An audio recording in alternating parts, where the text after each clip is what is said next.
éternel, pour la seule gloire de ton nom. En ton nom, Jésus-Christ, que nous avons ainsi prié. Amen. Amen. Nous allons maintenant entrer dans le vif du sujet sur le jugement éternel. Parce que tout ce qu'on a vu, c'était juste, comme on peut dire, l'introduction et puis les débuts maintenant de ce qu'on appelle le développement. Mais ici, nous voulons maintenant entrer dans le vif du sujet. Qui dit vif du sujet, nous voulons maintenant parler de sceaux.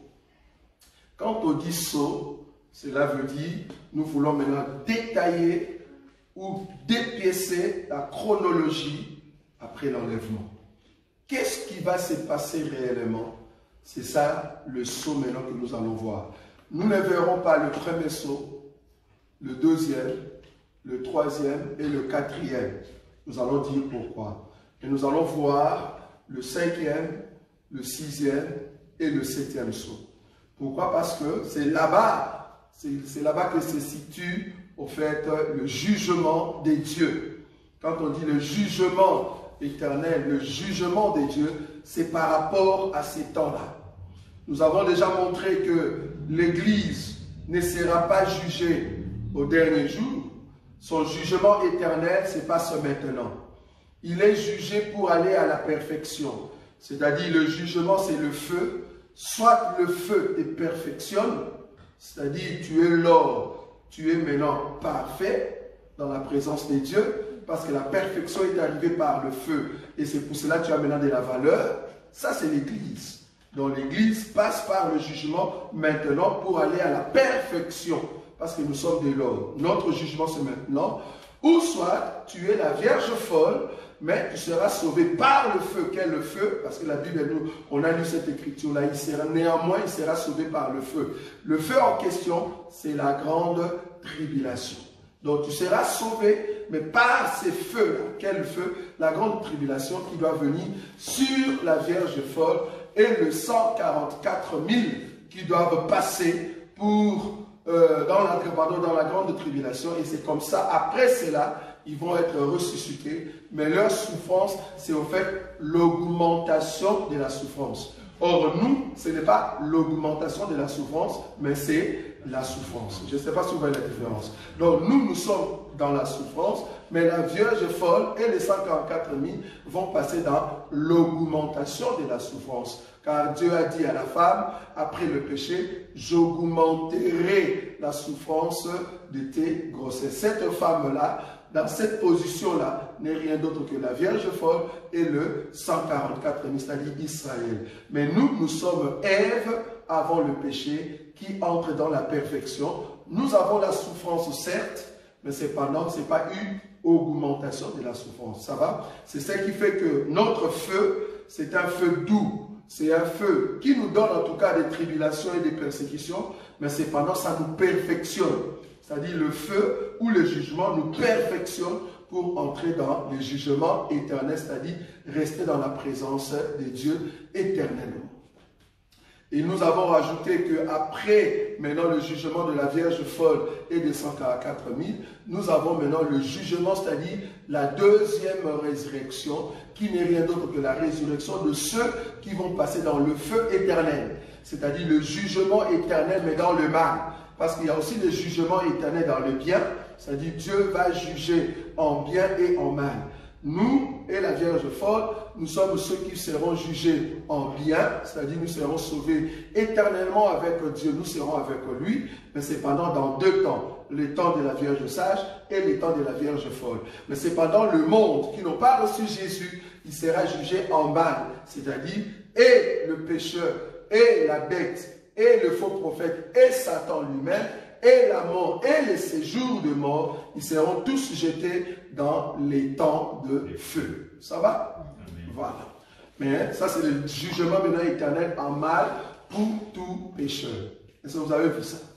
Maintenant, aujourd'hui, nous allons commencer un grand enseignement pour ceux qui aiment, au fait, la parole de Dieu. Nous sommes dans le livre. D'abord, nous allons lire notre passage, comme d'habitude, l'homme de Dieu, le pasteur Mobeko va nous lire ça. Hébreux chapitre 6, notre passage clé à partir du premier verset.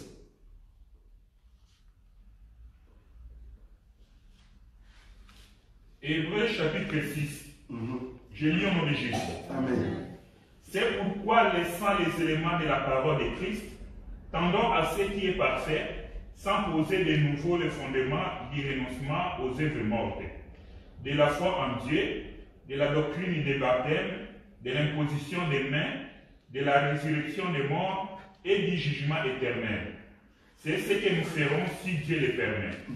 Car il est impossible que ceux qui ont été une fois éclairés, qui ont goûté les dons célestes, qui ont eu part au Saint-Esprit, qui ont goûté la bonne parole de Dieu et les puissances du siècle à venir, et qui sont tombés, soient encore renouvelés et amenés à la repentance, puisqu'ils crucifient pour leur part le Fils de Dieu et l'exposent à l'ignominie. Apocalypse chapitre 6, à partir du 7e verset jusqu'au... Quel verset? Je vais voir rapidement. Jusqu'au verset 17, donc jusqu'à la fin. Ok. Apocalypse 6. Ah, oui. Oui. Je lis au nom de Jésus. Amen. Quand il ouvrit le quatrième sceau, j'entendis la voix du quatrième être vivant qui disait, « Viens ». Je regardai et voici parut un cheval d'une couleur pâle. Celui qui le montait se nommait la mort, et le séjour des morts l'accompagnait. Le pouvoir leur fut donné sur les quarts de la terre, pour faire périr les hommes par l'épée, par la famine, par la mortalité et par les bêtes sauvages de la terre. Quand il ouvrit le cinquième sceau, je vis sous l'autel les âmes de ceux qui avaient été immolés à cause de la parole de Dieu et à cause du témoignage qu'ils avaient rendu. Ils crièrent d'une voix forte en disant, « Jusqu'à quand Maître saint et véritable tarde-t-il à juger et à tirer vengeance de notre sang sur les habitants de la terre? » Une robe blanche fut donnée à chacun d'eux, et il leur fit dire de se tenir en repos quelque temps encore, jusqu'à ce que fût complet le nombre de leurs compagnons de service et de leurs frères qui devaient être mis à mort comme eux. Je regardais quand il ouvrit le sixième sceau, et il y eut un grand tremblement de terre, le soleil devint noir comme un sac de crin, la lune entière devint comme du sang, et les étoiles du ciel tombèrent sur la terre comme lorsqu'un figuier secoué par un vent violent jette ses figues vertes. Le ciel se retira comme un livre qu'on roule, et toutes les montagnes et les îles firent régner de leur place. Les rois de la terre, les grands, les chefs militaires, les riches, les puissants, tous les esclaves et les hommes libres se cachèrent dans les cavernes et dans les rochers des montagnes. Ils disaient aux montagnes et aux rochers, « Tombez sur nous et cachez-nous devant la face de celui qui est assis sur le trône et devant la colère de l'agneau, car le grand jour de sa colère est venu, et qui peut subsister? » Voilà, vous avez vu ça. Amen. Donc, le cinquième et le sixième sceau, vous avez vu que le sixième sceau, c'est la colère des dieux. Mais par contre, le cinquième sceau, on avait déjà vu ça en partie. Je vous avais promis qu'on va rentrer là-bas. Le cinquième sceau, c'est en fait la souffrance de la Vierge folle. Parce que vous avez vu, pour comprendre que c'est au fait la souffrance de la Vierge folle, bon, il faut comprendre que dans beaucoup d'églises, ils n'ont pas cette grâce de comprendre le livre de l'Apocalypse. Mais nous disons, en tout cas le livre le plus facile à comprendre dans la Bible, c'est au fait l'Apocalypse. Pourquoi? Parce que ça détaille les 70 semaines de Daniel. Parce que Daniel n'a pas détaillé au fait les 70 semaines en soi. Daniel nous a expliqué au fait le 69 semaines. Mais en ce qui concerne la dernière semaine, c'est-à-dire le 70e semaine, il n'a pas trop détaillé. Pourquoi? Il nous a dit que il a vu d'abord une bête qui se ressemblait à un lion, une bête qui ressemblait à un léopard, une bête qui ressemblait, je crois, à l'ours. Et puis il a dit la quatrième bête était terrible. Mais il n'a pas donné, au fait, l'identité, comment est-ce que cette bête était. Maintenant, c'est Jean qui est venu maintenant nous donner l'identité de la quatrième bête. Parce que quand Daniel voyait le bête en question, c'était au fait l'empire babylonien qui était le lion, parce que comprenez que les lions n'est rien d'autre que la tête d'or de la statue. Quand il parlait de l'ours, c'était l'empire, comment on dit, l'empire Médo-Perse. Non, c'est Médo-Perse, hein? Médo-Perse. Et quand il parlait maintenant de quoi? De léopard, ça c'était l'empire gréco-latin. Vous voyez ça? Il parlait de l'empire gréco-latin ou soit de l'empire romain, mais aujourd'hui je dois vérifier cela, mais ça doit être l'empire gréco-latin. Maintenant, quand il voit la dernière bête, il a dit, je vis une bête terrible et épouvantable. Donc il n'a pas bien vu, en réalité, il ne nous a pas donné le détail de cet animal. Maintenant, ce qui va nous donner le détail, c'est au fait Jean. Jean nous dit la bête en question que j'ai vue, qui était quatrième bête et le dernier ou la dernière, cette bête est ressemblable à un lion, l'ours, léopard. Ça dit le 3 ensemble. Vous voyez ça? Donc ils ont mélangé. On peut lire ça dans Apocalypse 13. Papa Roger. Donc Apocalypse chapitre 13, pour voir cette bête que Daniel ne nous a pas donnée. Comment est-ce que la bête était? Le verset 2. Je lis au nom de Jésus. Amen. Amen. La bête que je vis était semblable à un léopard. Ses pieds étaient comme ceux d'un ours et sa gueule comme une gueule de lion. Vous avez vu? Donc cette bête avait 3 parties. Donc il y a le lion en lui, il y a le léopard et il y a l'ours. Ça c'est la quatrième bête. Donc là je comprends donc les lions en question, ce n'est pas au fait Babylone, ça doit être au fait Médo-Perse, c'était le temps de Perse. Donc ça doit être Médo-Perse. Parce que la dernière bête, c'est la bête qui vient maintenant. Or, les léopards, c'est le romain. Donc, du coup, l'ours, c'est au fait gréco-latin. Et le lion en question, parce qu'il parlait du temps du roi Cyrus. Or, le Cyrus, c'est au fait Médo-Perse. Ça va? C'est dans ce sens-là qu'il faut voir. Mais toutefois, on va vérifier cela. Donc, du coup, la dernière bête, ici, c'est l'empire qui vient. C'est l'empire qui vient maintenant. Cet empire qui va au fait être la dernière bête que Jésus va au fait balayer. Cette bête a le 3 qui sont passés avant. Donc du coup ici, nous voyons Jean nous donner l'identité de cette bête-là. Mais remarquez une chose dans le verset qui nous concerne ici. Apocalypse chapitre 6, on a commencé à partir du verset 7. Pourquoi? Parce que je vous ai dit ici, nous n'allons pas parler sur le premier sceau, le deuxième sceau, le troisième et le quatrième. Pourquoi? Parce que du premier sceau au quatrième sceau, c'est le temps où l'Église est encore sur terre. C'est le temps où l'Église, où la Vierge folle est encore sur terre. Or, nous ne parlons pas en ce qui concerne le jugement dernier, seulement de la Vierge sage, parce que nous savons déjà, le jugement éternel de la Vierge sage n'est rien d'autre que la perfection, c'est-à-dire par le feu, mais elle sera dans la perfection. Mais si nous avons pris l'écriture 7, c'est pour montrer comment est-ce que les 4 premiers font partie du temps de la Vierge sage. Pourquoi je dis cela? Remarquez le verset 7. On nous dit, quand il ouvrit le 4e sceau, c'est-à-dire le 3e est passé, le 2e est passé et le 1er est passé. Maintenant, remarquez, quand il ouvrit le 4e sceau, j'ai entendu la voix du 4e être vivant. Il faut aller maintenant chercher qui est le 4e être vivant. Je crois que c'est Apocalypse chapitre 5. Ça va? Nous allons prendre cela. Apocalypse chapitre 5. Apocalypse chapitre 5. Je vais d'abord prendre le verset 6, pasteur. Oui. Apocalypse chapitre 5, verset 6. Oui.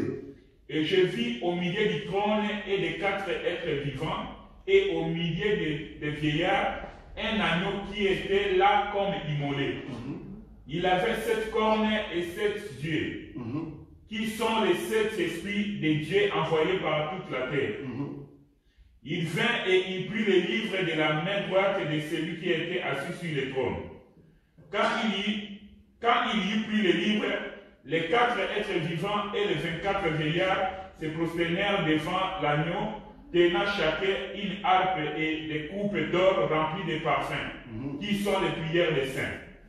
Et ils chantaient un cantique nouveau en disant, tu es digne de prendre les livres et d'en ouvrir les sceaux, car tu as été immolé et tu as racheté pour Dieu par ton sang des hommes de toute tribu, de toute langue, de tout peuple et de toute nation. Apocalypse chapitre 4. Apocalypse chapitre 4. Oui, à partir du verset 6. Donc nous voulons voir le trône de Dieu, c'est-à-dire les 4 êtres vivants. Je lis au nom de Jésus. Oui. Il y a encore devant le trône comme une mer de verre, Oui. semblable à du cristal. Oui. Au milieu du trône et autour du trône, il y a 4 êtres vivants remplis de Dieu, devant et derrière. 7. Le premier être vivant est semblable à un lion. Vous avez vu ça? Donc il y a 4 êtres vivants. Là-bas dans le chapitre 6, on nous a dit, quand il ouvrit le 4e sceau, le 4e être vivant est venu, il a dit, viens. Maintenant nous voulons voir ce 4e être vivant, c'est qui? Ou bien c'est le 4e être vivant, à quelle forme? Maintenant ici, dans le chapitre 4, on commence à nous donner la forme de chaque être, 4 êtres vivants, que je vais expliquer, parce que nous entrons maintenant dans les détails de ce qu'on appelle le jugement éternel. Donc je dois tout expliquer pour que vous ayez une idée. Ici, nous voulons maintenant voir l'identité de ce qu'on appelle les 4 êtres vivants. Le premier être vivant est comment, pasteur? Dans le verset 6, on répète. Il y a encore devant le trône comme une mer de verre, semblable à du cristal. Oui. Au milieu du trône et autour du trône, il y a 4 êtres vivants remplis de Dieu devant et derrière. Verset 7. Le premier être vivant est semblable à un lion. Semblable à un lion. Le deuxième. Le second être vivant est semblable à un veau. Semblable à un veau. Le troisième. Le troisième être vivant est à la face d'un homme. À la face d'un homme. Et le dernier. Et le 4e être vivant est semblable à un aigle qui vole. On a bien précisé que le 4e être vivant est semblable à un aigle qui vole. Très important cet élément-là. Si tu n'as pas vu cet élément-là, tu ne sauras pas comprendre chapitre 6. Pourquoi? Parce que quand le 4e être vivant vient, il a la position de voler. Or, qui dit voler, c'est-à-dire on monte. Vous voyez ça? Donc on commence par le premier, le deuxième, le troisième. Quand le 4e arrive, donc il vient après son travail vouloir ou pas, il fait quoi? Il vole. Il a la face de l'aigle qui vole. Ah, donc il y a aussi l'aigle qui ne vole pas. Mais ici, c'est la position de l'aigle qui vient. Donc quand il vient, il est toujours prêt à voler. Est-ce que vous voyez ça? Ça, le voler en question, c'est ça l'enlèvement. C'est ça l'enlèvement. Vous allez comprendre quand nous allons rentrer là-bas. Je vais d'abord donner l'identité des 4 êtres vivants. Les 4 êtres vivants, ici, c'est la nature de Jésus lui-même. Mais remarquez que Jésus, qui est au fait les lions de la tribu de Juda, est-ce que vous voyez ça? C'est pour cela l'être vivant en question a la face du lion. C'est-à-dire le roi qui est sur le trône a multiples faces. Mais les 4 faces qu'il a mal mentionnées, qu'il doit exercer sur la terre, il y en a 4. Pourquoi 4? Il a la face du lion. Or, la face du lion n'est rien d'autre que la face royale. Le lion de la tribu de Juda. C'est la férocité, l'autorité, la force, le royaume. Ça, c'est la face de notre Seigneur Jésus qui est le roi. Le dernier roi, le Shiloh, qui doit venir. C'est ça la face du lion. Après la face du lion, remarquez comment la Bible a mis cela. Il ne faut pas changer de position. Parce que ce que Jean voit ici, c'est une vision qui est réelle. C'est-à-dire qui va s'opérer. Maintenant, il voit d'abord la première personne, la première être vivant. Il avait la face d'un lion. Donc, il faut que le Seigneur puisse avoir cette face-là royale. Après la face royale, nous avons la face de quoi? D'un veau. La face d'un veau, Paul nous a expliqué que le veau ou le bœuf, c'est au fait l'instrument, le serviteur. C'est-à-dire, la face en question exprime que Dieu qui est assis sur le trône, parce que vous comprenez que les 4 entourent Dieu, Donc tu ne peux pas toucher Dieu sans pour autant passer par les aspects de ces quatre-là. C'est-à-dire, nous avons le royal, ok, ça c'est les lions. Le deuxième, c'est un serviteur. Le veau, c'est un serviteur. Souvenez-vous, la Bible dit, tu n'amuseleras pas le veau ou le bœuf quand il laboure. Est-ce que vous voyez ça? Donc, les bœufs veut dire les serviteurs. C'est lui qui doit travailler. Mais remarquez que les lions mangent le bœuf. Est-ce que vous voyez cela? Les lions mangent les bœufs. Est-ce que vous avez vu ça? Ok. Après, en fait, le service du veau, c'est-à-dire le lion puissant, glorieux dans la gloire, est devenu veau. Est-ce que vous voyez ça? Après le veau, il devient homme. Le troisième être vivant a la face d'un homme. Il devient homme. Pourquoi homme? Parce qu'il a la chair, il doit donner son sang. Ce n'est pas le sang du veau qui sauve, parce que le veau en question est l'image du véritable homme. Parce que l'animal ne sauve pas. Il a commencé par le veau, mais il doit entrer maintenant dans la position de l'homme. Parce que c'est le sang de l'homme qui est le véritable sang pour sauver. Mais il avait déjà commencé par le veau. Est-ce que vous voyez? Il a commencé par le veau. Ça, c'était le temps de la loi. Le temps du sacrifice de la loi. Est-ce que vous voyez ça? Ça, c'est Jésus qui est le veau, qui est le sacrifice, le serviteur qui est venu pour Israël par son sang d'animal. Mais Dieu n'était pas content de ça. Alors, il fallait qu'il y ait un animal qui représente maintenant le veau. Par son sang, tout le monde soit sauvé. C'est pour cela que le veau est devenu comment? Un homme. Est-ce que vous voyez ça? La face de l'homme. Maintenant, après la face de l'homme, ben, il faut que la quatrième vienne, le quatrième être vivant vienne. Parce qu'après la face de l'homme, on n'a plus besoin du salut, parce qu'on a déjà le salut par le sang. Donc, tous ceux qui bénéficient de ce sang de l'homme, vouloir ou pas, vous devez maintenant voir le quatrième être vivant qui a la face de l'aigle. En d'autres termes, il faut quitter maintenant la terre et aller plus haut. C'est-à-dire l'enlèvement. Est-ce que vous avez vu ça? Amen. Donc, du coup, Jésus qui est Dieu, qui est roi éternel, le lion, il est venu sur la terre d'abord pour Israël terrestre, mais avec au temps de la loi, c'est-à-dire le sacrifice par les animaux. Dieu n'a pas agréé cela, le sacrifice en question, le veau, mais il fallait que le veau devienne un homme pour sauver maintenant toi et moi et aussi Israël. Il a pris maintenant la forme de l'homme, afin que nous puissions monter dans le ciel. Est-ce que vous voyez l'expression? Il est venu du ciel en forme de la loi, mais après il est entré dans les temps de la grâce comme étant homme pour nous amener au ciel. Lion, veau, homme, aigle. Est-ce que vous voyez ça? Maintenant, remarquez, les lions mangent le veau. Les lions mangent l'homme. L'aigle mange le veau. L'aigle mange l'homme. Est-ce que vous voyez ça? Donc, nous avons le veau qui est serviteur, l'homme aussi est serviteur. Le veau qui est victime du lion, le veau qui est victime aussi de l'aigle. L'homme est victime du lion, l'homme est victime aussi de l'aigle. Donc, le veau et l'homme jouent presque le même rôle, c'est-à-dire le faible. Est-ce que vous voyez ça? Amen. Les lions et l'aigle, ce sont de force. Est-ce que vous voyez ça? Donc, du coup, cela exprime que le Dieu qui était fort, il est devenu faible pour entrer dans sa position de la force. Est-ce que vous avez vu ça? Amen. Les lions forts, il est devenu serviteur homme pour nous faire entrer dans la grandeur.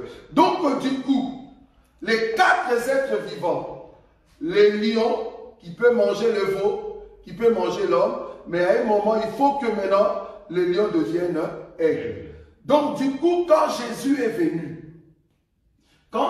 venu, il devait maintenant manifester au fait ses attributs ou ce mouvement. C'est-à-dire, lui qui était puissant lion, il doit à un moment devenir veau et homme, et après il doit monter. C'est ce qu'il a fait. Il est Dieu, Emmanuel, le Dieu au milieu de nous. Quand on dit au milieu de nous, il est devenu veau. Il est devenu homme. Mais ce Dieu-là doit mourir. Qui l'a tué? C'est les lions. Ce n'est pas Satan qui a tué Jésus, mais c'est les lions. Vous voyez ça? Les lions a tué le veau. Voici l'agneau de Dieu qui ôte le péché du monde. Qui doit le tuer? C'est Jean-Baptiste. Or, Jean-Baptiste, qui est Élie, n'est rien d'autre le le Père. Est-ce que vous voyez ça? Parce que Élie veut dire le Père.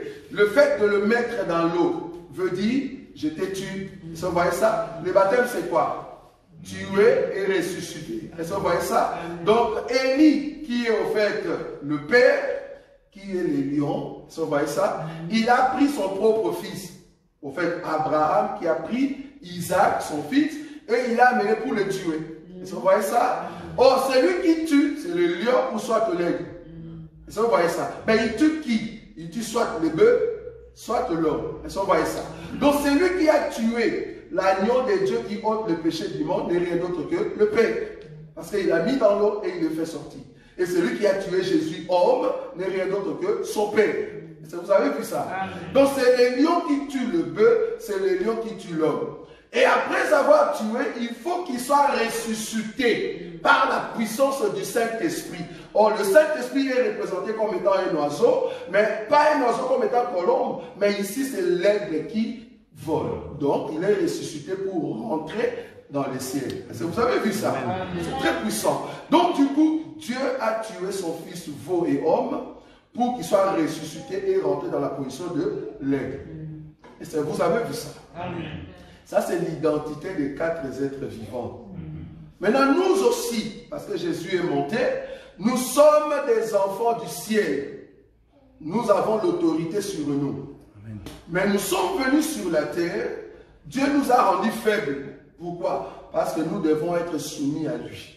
Soumis dans la persécution. C'est pour cela qu'on nous insulte. Or, en réalité, nous sommes des lionceaux. Est-ce que vous voyez ça? Les enfants du lion. Nous sommes des lionceaux. Mais en même temps, nous sommes aussi des agneaux. Nous sommes aussi des brebis. Est-ce que vous voyez ça? On nous appelle des brebis du Seigneur. Donc, nous sommes aussi des brebis. Pourquoi? Parce que nous sommes affrontés à des combats et des persécutions. Mais là, nous sommes simples. Mais il faut comprendre qu'il y aura un temps où nous n'allons pas rester seulement simples comme ça. Il faut qu'on fasse quoi? On meurt et pour monter, ressusciter. C'est-à-dire, nous faisons la même chose que le Seigneur a fait. Nous étions dans la présence de Dieu, dans la prédestination, Éphésiens, chapitre 1er, à partir du verset 3. Dieu nous avait prédestinés à être ses enfants. Il nous a élus avant la fondation du monde. Donc, nous étions déjà dans sa présence. Comme des lions, comme un peuple astre, lumière, soleil. Maintenant, il nous a envoyés sur terre. Nous sommes humbles, dans la chair, faibles. Est-ce que vous voyez ça? Veau et homme. Mais à un moment, après avoir eu la maturité en nous, qu'est-ce qu'on doit faire? On doit maintenant monter. Or, quand nous monterons, c'est ça l'enlèvement de la Vierge sage. Est-ce que vous avez vu ça? C'est ça l'aigle. Vous avez vu ou pas? S'il y aura des questions, en tout cas, préparez des questions, c'est très important. Ça, c'est l'aspect des 4 êtres vivants. Ça a annoncé le rôle que Jésus va faire. Le rôle que Jésus doit faire. C'est ça, au fait, même le couleur. Nous avons la couleur bleue. On a vu ça, non? Lors des enseignements. Nous avons la couleur bleue. Nous avons la couleur blanche. Nous avons la couleur rouge. Nous avons la couleur noire. Et la couleur jaune. Est-ce qu'on est d'accord? Jaune. Et encore quelle couleur? La couleur verte. Nous avons dit que les bleus représentent le ciel. Le Seigneur qui est venu du ciel, c'est lui, au fait, notre Dieu, qui est rempli de la blancheur, c'est-à-dire de la pureté, propre. Il n'a pas de péché. Mais il est venu pour rencontrer la couleur rouge. En d'autres termes, pour rencontrer quoi? La mort. Par les sangs. La couleur rouge, image du sang. Pour rencontrer le sang. Or, lui, il était Dieu. Mais Dieu dans la chair. Or, Dieu, la divinité est représentée par la couleur, vous avez oublié, jaune. La couleur d'or. L'or, c'est la divinité. La Bible, elle a dit, est-ce que l'or est comparable à la divinité? Ça veut dire la couleur jaune. Donc, si l'or perd sa couleur, quelque chose comme ça. Donc, du coup, la couleur jaune, c'est la divinité. Dieu, qui est Dieu, il est venu du ciel bleu, lui qui est pur, blanc. Il est venu sur la terre pour porter la couleur rouge sang. Et après avoir été mis sur la croix, il est obligé de descendre dans les lieux inférieurs. Quelle couleur? Noir. Et il doit ressortir dans la couleur de la blancheur. Lumière. Ça veut dire il rentre au ciel. Ça va? La même chose, c'est au fait le métaux. Nous avons parlé aussi des métaux. C'est-à-dire, nous avons l'or, nous avons le cuivre. On a vu ça, hein, qu'on appelle pratiquement, je ne sais pas quel bronze. Terme. Comment? Bronze. C'est bronze, hein, c'est ça? Donc, nous avons l'or, nous avons le cuivre et nous avons les reins. Vous voyez ça? Donc, du coup, l'or qui est la divinité, Jésus est venu, l'or qui est la divinité, il a été mis sur l'autel, parce qu'il doit mourir sur l'autel, les reins, lui qui a la couleur rouge, mais il doit passer par la croix, et après cela, il doit briller. Quand on dit briller, c'est-à-dire la couleur, l'or qui passe dans le feu, il reçoit maintenant sa brillance pour rentrer dans sa position d'or. C'est très important. Ce sont des petites choses, mais tu sais le voir dans les 4 faces des 4 êtres vivants. Ça, c'était la première partie pour voir c'est quoi le être vivant. Le être vivant, c'est les aspects que le Seigneur a pris, que toi aussi tu as. Les aspects que le Seigneur a pris, et le même aspect, toi aussi un enfant de Dieu, tu as cela. En toi, tu as la férocité du lion. C'est-à-dire, tu as l'autorité. C'est pour cela que tu fais peur au monde. Parce qu'il y a la férocité du lion en toi. Mais en toi aussi, vouloir ou pas, tu es veau, tu es bœuf, ou soit l'agneau. Est-ce que vous voyez cela? Mais étant homme, est-ce que vous voyez cela? Étant homme. Mais dans la chair de l'homme, tu vas connaître la mort, et en connaîtrant la mort, vouloir ou pas, tu dois être ressuscité comme un oiseau. Or, l'oiseau, c'est ça l'esprit. Tu ne seras plus dans la chair d'homme, mais tu seras dans la chair de l'aigle qui vole. Est-ce que vous avez vu ça? Ok. Maintenant, nous allons continuer. Nous rentrons maintenant dans le chapitre 6. C'était juste pour expliquer le verset 7. Le verset 7 qui nous dit, je répète ici, quand il ouvrit le 4e sceau, j'ai entendu la voix du 4e être vivant qui disait, en d'autres termes, j'ai entendu la voix de celui qui a la face de l'aigle qui vole. Est-ce que vous voyez cela? C'est-à-dire, quand le 4e être vivant vient, c'est-à-dire après le 4e être vivant, il n'y aura plus d'êtres vivants. Donc, du coup, quand le 4e être vivant vole, c'est-à-dire, nous avons terminé les 4 premiers sauts. Est-ce que vous avez vu ça ou pas? Ok. Or, le vol, je vous ai dit, c'est ça l'enlèvement. Très important. Donc, du coup, le 4e être vivant dit, viens. Qu'est-ce qu'on voit? Le verset 8. Je regardais et voici, parut un cheval d'une couleur pâle. Celui qui l'est monté s'est nommé comment? La mort. Et le séjour de mort l'accompagnait. On a mis point chez moi. Je ne sais pas chez vous, qu'est-ce qu'on a mis? Chez moi, on a mis point. Dans votre version, qu'est-ce qu'on a mis, s'il vous plaît? Ouais. C'est un point. C'est-à-dire, quand le 4e être vivant vient, il montre à Jean, il dit, regarde ce qui va se passer. Parce que montrer à Jean, c'est-à-dire, regarde le temps qui reste. Or, le temps qui reste, c'est quoi? C'est au fait que l'ange de la mort. Or, quand on dit l'ange de la mort, cela veut dire, nous rentrons maintenant où? En Égypte. Rentrer en Égypte veut dire, quand l'ange de la mort était venu, c'est parce que Dieu voulait tuer qui? Les premiers-nés de la maison de l'Égypte ou des pharaons. Or, après le premier-né, c'est-à-dire Israël se prépare à faire quoi? À sortir. Est-ce que vous avez vu ça? Donc, du coup, ici, quand on voit l'ange de la mort, la présence de l'ange de la mort, nous comprenons que les 10 plaies sont finies. Vous voyez cela? C'est-à-dire, Dieu se prépare à tuer qui? Le premier fils de Pharaon. Or, le premier fils, c'est la force. Selon Genèse, chapitre 49. C'est-à-dire, Dieu se prépare à tuer la force de l'Égypte.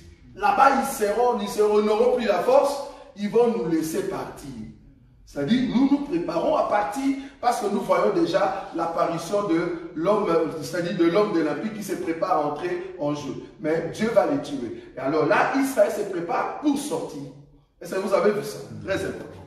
Maintenant, on a mis point pourquoi? Parce qu'après le mouvement de la mort, remarquez ce que la Bible dit. Le pouvoir leur fut donné. Est-ce que vous avez vu ça? Le verset 8, deuxième partie. Le pouvoir leur fut donné. Vous avez vu ça, non? Oui. Si on dit le pouvoir leur fut donné, à un bon français, si c'était seulement une personne, on allait dire le pouvoir lui fut donné. Mais si on dit le pouvoir leur fut donné, c'est parce qu'ils sont pluriels, ils sont nombreux. Qui sont nombreux? Ben, on a présenté ici le 4 chevaliers. Parce qu'il faut aller maintenant au premier saut pour voir le chevalier le premier. Il faut aller dans le deuxième saut pour avoir le deuxième. Il faut aller dans le troisième pour voir le troisième. Et ici, nous sommes dans le quatrième qui a la couleur pâle. Donc, nous sommes au 4e cavalier que le Seigneur va tuer. Et la personne en question s'appelle la mort. Mais depuis le premier jusqu'au 3e, on n'a pas cité le nom de cette personne. C'est ici qu'on vient citer son nom. C'est-à-dire, il s'appelle la mort. Donc nous sommes au 4e saut. Or, comme l'ange a la face de l'aigle qui vole, c'est-à-dire après l'apparition de cet ange de la mort, ça sera l'enlèvement. Maintenant, on nous dit ici, remarquez comme je le dis, le pouvoir leur fut donné, c'est-à-dire le pouvoir on a donné à ces quatre-là. Mais si je vous posais la question, qui a donné le pouvoir à ces quatre anges de faire du mal? C'est-à-dire à faire le mal, parce qu'il s'appelle la mort. Il va commencer à tuer. Il tue même les enfants de Dieu. Cet ange ici. Il tue même les enfants de Dieu. Il massacre même les enfants de Dieu. Pourquoi? Parce que le pouvoir leur fut donné. Vous voyez ça? Qu'est-ce qu'il ramène de ces quatre anges mauvais? Ils ont le pouvoir de faire quoi? Le pouvoir leur fut donné sur le quart. Sur le quart, j'explique ce verset pour comprendre que le 4 premiers sauts, c'est maintenant. Mais après l'enlèvement, on ne parlera plus de ces 4 sauts. Pourquoi? Parce que ça ne sera plus question des quarts. Mais là-bas, ça sera maintenant question des tiers. Très important cet élément. Ici, on nous parle de quart. Quand on dit un quart, c'est-à-dire il y a 4 parties. Vous voyez ça? Il y a 4 parties et on dit un quart. Si c'était 3 parties, on allait dire un tiers. Si c'était 2 parties, on allait dire un demi. Est-ce qu'on est d'accord, oui ou non? Oui. Donc quand on dit de un quart, c'est-à-dire il y a 4 parties et on prend le un quart. Donc nous sommes au temps de 4 parties. Donc le pouvoir qu'on a donné ici, c'est le temps des 4 parties. Maintenant, c'est quoi les 4 parties? Je veux vite, parce que c'est un enseignement que vous connaissez. Le 4 parties, c'est les 4 terres que les semeurs avaient jeté la sémence. Ça, vous voyez, c'est là. Donc, en ces temps-là qu'on jette la sémence, c'est le temps de la grâce. Donc, ces anges ici, on leur a donné le pouvoir dans les temps de la grâce, dans les temps des 4 terres, de faire du mal. Or, les 4 terres, je vous avais dit, il y a une terre qui a reçu la sémence, en fait, sur le long du chemin. Mais les oiseaux du ciel sont venus pour manger cela.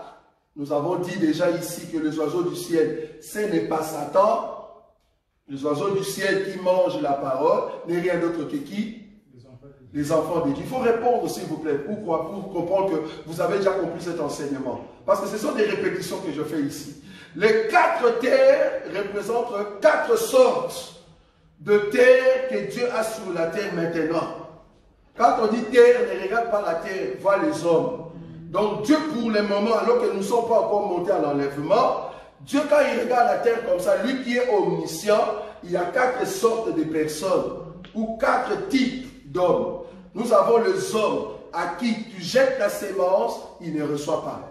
Ça, ce sont des païens. Voilà, il faut comprendre l'enseignement. Ça, ce sont des païens. À part ces gens-là, il y a d'autres personnes, quand tu jettes la sémence, mais il y a des pierres qui chauffent. Et la sémence ne sait pas donner des racines. Quand Dieu regarde ces cœurs-là, Dieu le situe où? Comme étant la Vierge folle. C'est ce qu'on a dit. Ça, c'est la deuxième terre. Il y a aussi une autre terre. Quand tu jettes la sémence, au lieu que ce soit des pierres, non, c'est des épines et des ronces qui dérangent la sémence et la sémence ne peut pas pousser. Dieu, quand il regarde cette terre-là, Dieu le voit comme étant Israël. C'est ce qu'on a déjà dit. Et puis, à la quatrième terre, quand tu jettes, vouloir ou pas, ça doit pousser. Ça, c'est qui? La Vierge sage. Voilà. Ça, il faut retenir. C'est très important nos enseignements que nous donnons. C'est très profond. Je vous dis, de tels enseignements, vous ne le verrez pas ailleurs. C'est seulement ceux qui ont la révélation de la Bible qui peuvent vous donner cela. Donc, quand Dieu regarde la terre, à part les quatre, il n'y en a point. Il n'y a plus, c'est fini. Donc, nous avons la Vierge folle, nous avons le païen, nous avons Israël et nous avons la Vierge sage que tu es. Amen. Voilà. Il n'y a pas le quatre, il n'y a pas d'autres personnes. Maintenant, du coup, nous sommes dans les quatre. Et quand on dit le un quart, c'est-à-dire le temps où ces bêtes, ces anges font le malheur, c'est le temps de la grâce. Là où il y a encore quatre terres. Est-ce que vous avez vu ça? Ok. Comme c'est le temps de la grâce, maintenant remarquez, le pouvoir leur fut donné sur les quarts de la terre pour faire périr les hommes par quoi? Par l'épée. Quand on dit épée, c'est arme, comment on dit, la guerre. Armement, tout ça. Parce qu'aujourd'hui, l'épée qui dans les temps de Daniel, parce qu'il n'y avait pas de pistolet, est-ce que vous voyez ça? Maintenant, là, ce qu'on appelle arme aujourd'hui, parce que dans la Bible, tu ne verras pas un pistolet AK-4. Il n'y en a pas. Le pistolet AK-4 a été fabriqué dans l'idée d'une lance. Est-ce que vous voyez? La lance, qu'est-ce qu'on fait? Tu mets le... Comment on dit ça? Il y a lance et quoi? L'arc. Donc, il y a aussi lance et l'arc. Donc, quand tu mets... comment? La flèche, pardon. Donc, il y a l'arc et la flèche. La flèche, aujourd'hui, c'est ça la balle. La balle qu'on met dans une arme. C'est-à-dire, ils ont créé une arme AK-4 par l'idée de l'arc et la flèche. Est-ce que vous voyez cela? C'est-à-dire, la flèche, l'arc, pardon, a une sorte d'élastique. Quand tu tires, tu lâches, et puis il y a la flèche qui part. Dans cette idée, qu'est-ce qu'ils ont fait? Ils ont mis dans une arme ce qu'on appelle des ressorts. Parce qu'on a été, quand même, on est passé par l'Angola, et là, Dieu avait permis que nous puissions toucher des larmes, et j'avais l'habilité de dépiécer une arme qu'on appelle AK, ça va, Makarov. Donc j'avais l'idée de dépiécer, même si tu me mettais un bandeau sur mes yeux, et je sais le remonter. Vous voyez, parce qu'il faut apprendre cela, parce qu'on travaille quand même dans la sécurité. Donc du coup, il fallait avoir cet enseignement-là. Maintenant, à l'intérieur, il y a ce qu'on appelle un ressort. Le ressort, c'est ça qui fait la partie élastique pour bien tirer et atteindre en fait son ennemi. Et la flèche, c'est la balle qui est à l'intérieur. Donc l'homme a perfectionné ce que Dieu avait déjà créé. Ce qui était artisanal, aujourd'hui est devenu professionnel. Est-ce que vous voyez ça? Donc c'est la même pensée. Donc du coup, ces gens ici qui tuent avec l'épée, ce sont des armes aujourd'hui, par la famille. C'est-à-dire ce que nous voyons aujourd'hui dans d'autres pays, il y a de la famille. Par la mortalité, c'est-à-dire de maladies et tout consort comme on a vu avec Covid, et par le bête sauvage. Quand on dit bête sauvage, dans la Bible, cela veut dire désarmé, c'est-à-dire d'autres nations qui attaquent les autres nations.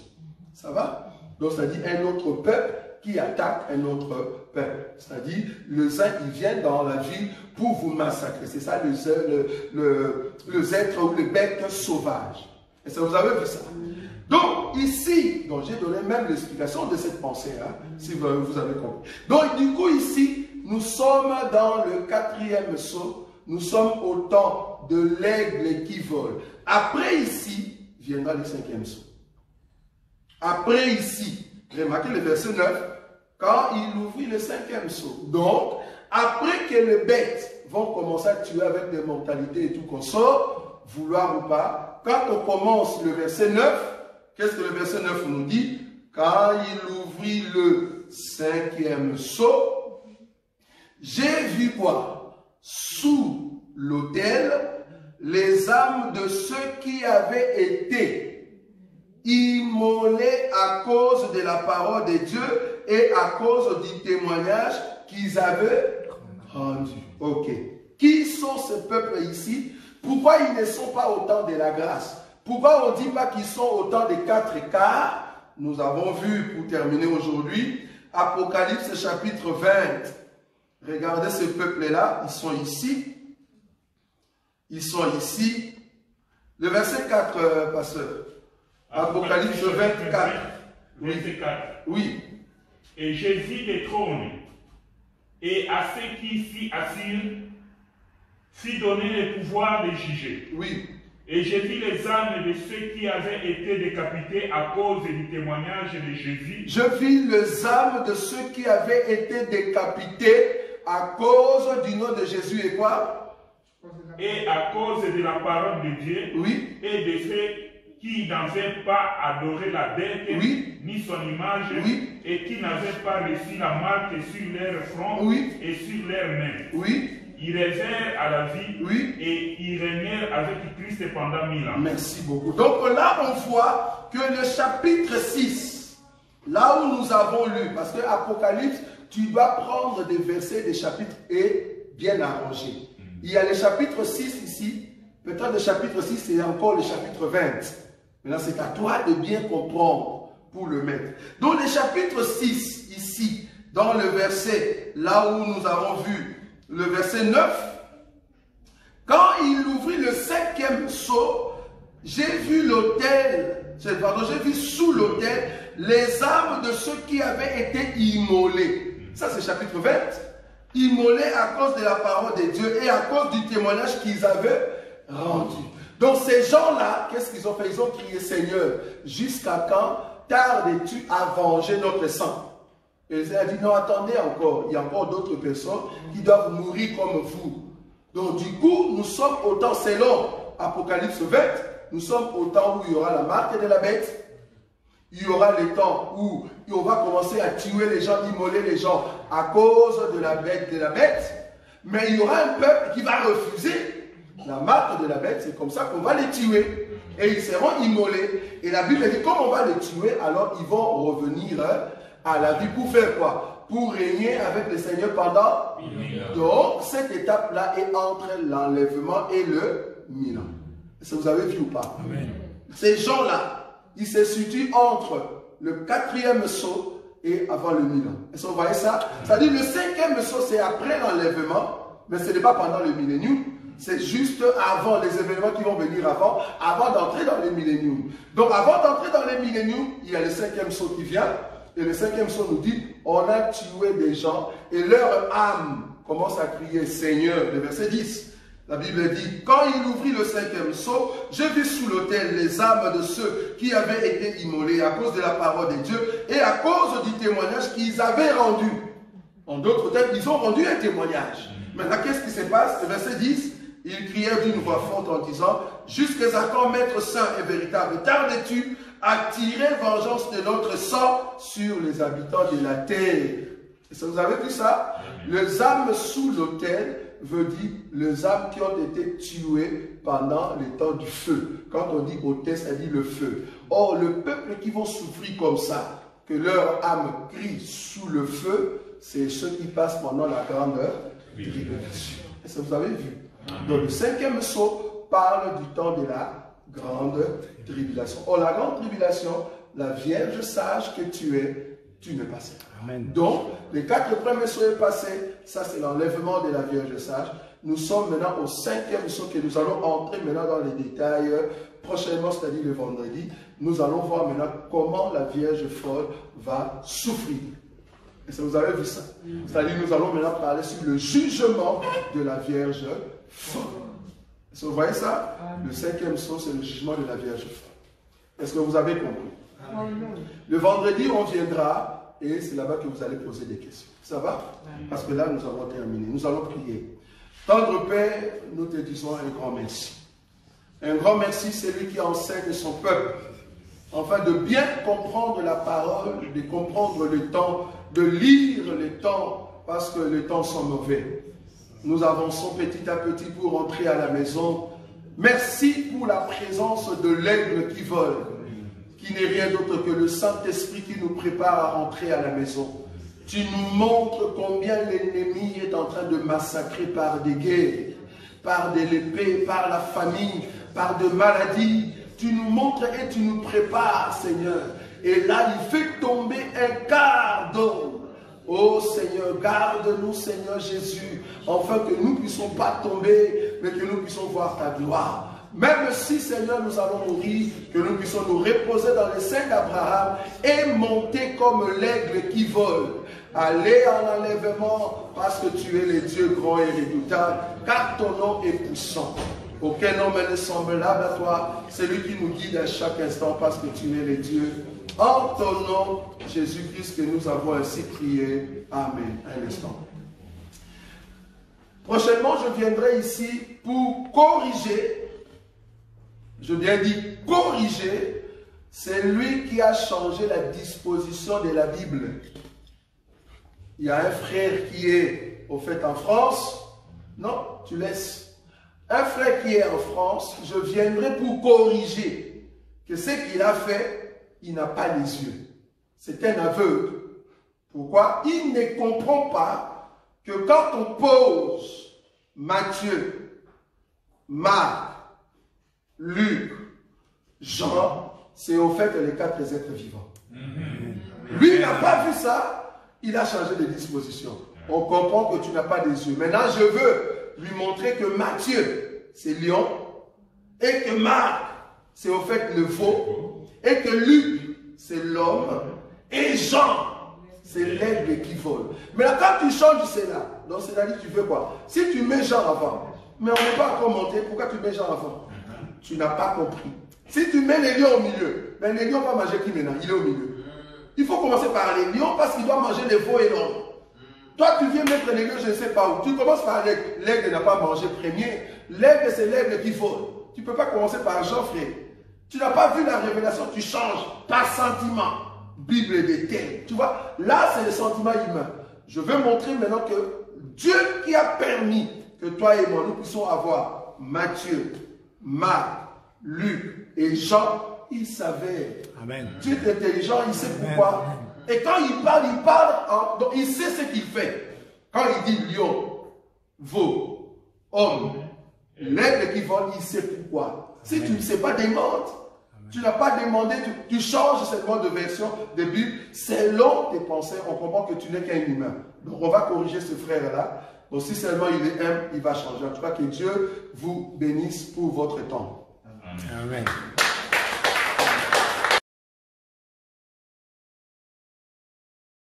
Nazako matangai,